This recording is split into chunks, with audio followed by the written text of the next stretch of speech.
और उस एक झटके में ना मेरी पूरी लाइफ चेंज हो गई। फिर मैं बहुत बड़े बड़े सपने देखता हूँ, लेकिन उसको पूरा करने का मन नहीं करता। किस बात का डर है तुम्हें? किस बात का डर है? अरे खोने के लिए है क्या तुम्हारे पास? खोने के लिए कुछ है तुम्हारे पास? तो काहे का डर है? अरे भूख से, थकान से, बुखार से क्या होगा? क्या होगा? मर जाओगे। अरे मर तो उसी दिन गए थे जब एक गरीब के घर में पैदा हुए थे।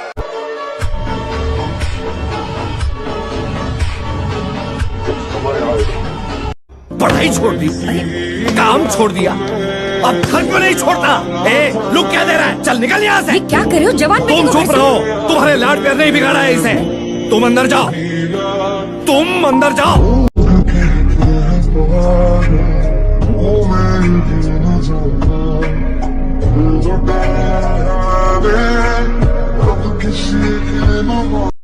लड़कों के कंधे में इतना बोझ होता है ना बेटा कि तुम लोग अपने आप कमाना तो सीखोगे और अपने आप कुछ बनना तो पड़ेगा ही। लाइबिलिटी नहीं होती कि पापा को आप बोलेंगे आराम करो, हम कमा रहे हैं। अरे क्यों अपनी लाइफ बर्बाद करने पे लगाया है? हंसेंगे लोग। कहते ना बेटियां घर छोड़ती है, बेटा भी घर छोड़ता है, ठीक है। और जो बेटियों को प्यार दुलार के साथ विदा किया जाता है, वो बेटों का वो चीज भी नसीब नहीं होता। आप लोग के कंधे पे तो बहुत बड़ा बोझ है। हम जैसे मिडिल क्लास लोग होते हैं ना, हम लोग उसी दिन अडल्ट हो जाते हैं जिस दिन हमें पता चलता है कि हमारे पापा की इनकम जो है वो घर के खर्चों से कम है, तो हम उसी दिन अडल्ट हो जाते हैं। तो इसलिए मैं छोटी मोटी नौकरियां करता था। नहीं होता यार मुझसे, नहीं कर पाता मैं कंसंट्रेट, नहीं बैठ पाता तुम लोगों की तरह 6-6 घंटे। तो क्या करूं? क्या करूं मीना, बता मुझे, मैं क्या करूं? बता। कूद जाऊं, लटक जाऊं, भाग जाऊं?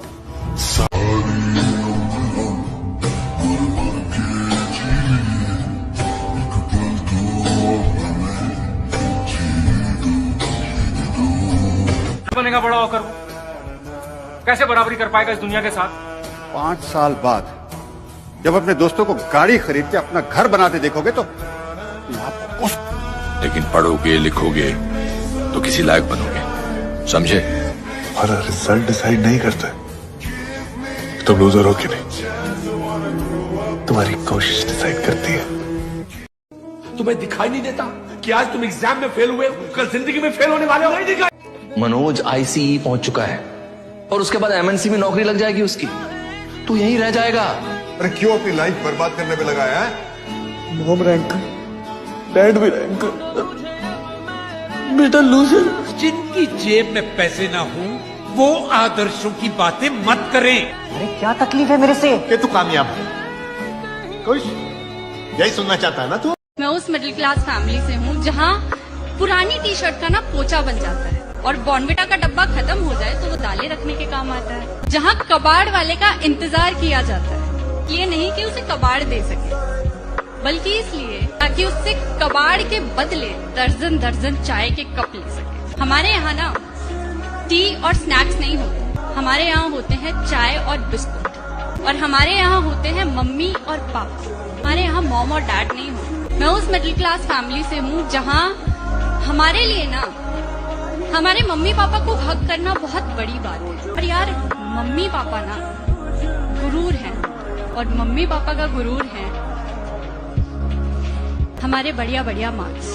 ये कहने को बहुत छोटी सी बात है, लेकिन हमारे यहाँ इन छोटी छोटी बातों को ना दिल से लगाया जाता है, क्योंकि हमें ये मालूम है कि इन छोटी छोटी बातों की कीमत हो, और ये कीमत ना रुपयों पैसों से कई ज्यादा। मैं उस मिडिल क्लास फैमिली से हूँ जहाँ हम कभी खुलकर ये नहीं कह पाते कि हम अपने माँ बाप से कितना प्यार करते, जहाँ हमारे माँ बाप कभी खुलकर ये नहीं कह पाते कि वो हमसे कितना प्यार करते हैं या उन्हें हम पे कितना नाज है, कितना गर्व है। जब हमारे माँ बाप को हमसे ये कहना होता है ना कि वो हमसे कितना प्यार करते हैं, तो कभी कभी वो बाजार से आते आते हमारे लिए समोसे या ब्रेड पकौड़े ले आते हैं, खुद भले ना खाते हो। कभी कभी हमारी छोटी छोटी कामयाबियों का शोर ना पूरे मोहल्ले में मचाते हैं मिठाइयाँ बांट। कभी कभी हमारी नजर उतारते हैं, तो कभी कभी खुद हमें मुसीबतों से जूझने के लिए कहते हैं, ताकि हमें ये बता सके कि बेटा जिंदगी में ना कुछ। प्लीज चीजें ना एक्सपीरियंस करो, चाहे तुम्हारी कोई भी फील्ड हो। लिटरली कोई भी फील्ड हो, बस एक्सपीरियंस करो यार चीजें। कभी भी किसी चीज के लिए ऐसे ना मत बोलो कि यार ये चीज मुझे नहीं करनी, ये नहीं कर रही। कंफर्ट जोन से बाहर निकलो और उस चीज को एक्सपीरियंस करो। अगर वो चीज बुरी भी जाती है ना तो यार तुम 10-5 साल बाद उसको याद करोगे, हंसोगे यार, कितने मजे आएंगे। मैं हमेशा ऐसे सोचता हूँ कि अगर कोई भी मेरे साथ अगर कोई इंसिडेंट पहले हुआ जिसके अंदर मैं बहुत ही बेवकूफ लग रहा हूँ, तो मैं अब सोचता हूँ अरे यार क्या दिन थे वो, उसमें बड़े मजे आते हैं। तो वो चीज एक्सपीरियंस करो यार, क्या पता कुछ कुछ बाहर आ जाए ऐसा जो तुम्हारी लाइफ ही बदल दे। आपको मिडिल क्लास जिंदगी ने क्या सिखाया? सब्र। मिडिल क्लास जिंदगी ना आपको सपने देखना सिखाती है, लेकिन औकात में रहकर।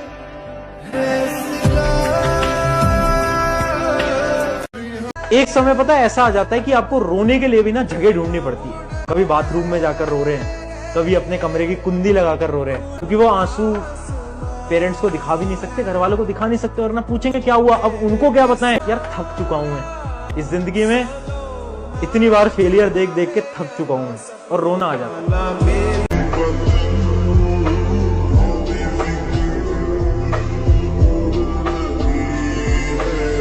उस बच्चे का हाल समझ पाना बहुत मुश्किल है। अपने ही घर में हर दिन बेइज्जत किया गया, जिसे अपने ही माँ बाप ने या अपने ही घर वालों ने हर दिन किसी दूसरे बच्चे के साथ उसे कंपेयर किया, जिसे अपने ही माँ बाप के मुंह से ये सुनना पड़ा, क्यों पैदा हुआ, तेरे से नहीं हो सकता, तो किसी काम का नहीं। उस दिन उस बच्चे के ना दिल के हाल को समझ पाना बहुत मुश्किल है। उन बच्चों में हम सब आते हैं कभी कभी। आपको पता है जब वो बच्चा ये सुनता है ना अपने बारे में, उसके पैरों से जमीन खिसक जाती है। वो दुनिया वालों से तो लड़ सकता है, अपने ही घर वालों से लड़ेगा कैसे? वो समझाएगा क्या उन्हें? कैसे वो अपने आप को हर दिन प्रूफ करता होगा उस घर में? सोचिए एक बार।